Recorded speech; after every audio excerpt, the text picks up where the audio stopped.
En 2023, le Liban continue de souffrir. J'ai voulu comprendre pourquoi et voir comment l'aider. Mais avant, il faut connaître son histoire. Le Liban est un pays de 10 000 km², l'équivalent d'un département français de 5 millions d'habitants.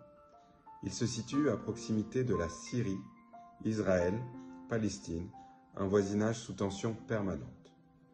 En 1975, une guerre civile éclate. Nos communautés religieuses se sont massacrées, bombardées, kidnappées, égorgées pendant 15 ans. Mais depuis, le Liban s'est relevé. Le peuple a repris goût à la vie et a reconstruit le pays. Malheureusement, petit à petit, la corruption s'est installée à tous les étages de l'État et le Liban a sombré économiquement. Plus rien ne fonctionne. Moins de 2 heures d'électricité par jour. Pas d'eau chaude. Une pénurie d'essence. La monnaie a perdu sa valeur. Imaginez un salaire de 2 000 € devenir 200 €. 80% des Libanais vivent en dessous du seuil de pauvreté.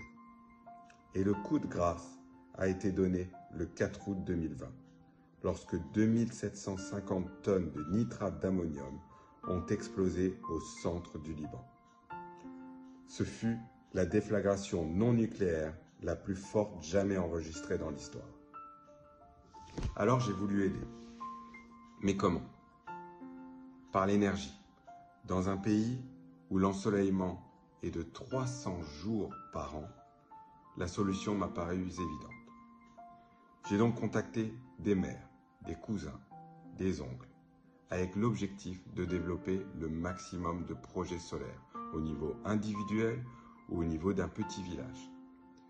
Petit à petit, plusieurs projets ont vu le jour et aujourd'hui, cela a beau être une goutte dans l'océan, je me dis que des petits gestes peuvent générer de grands espoirs.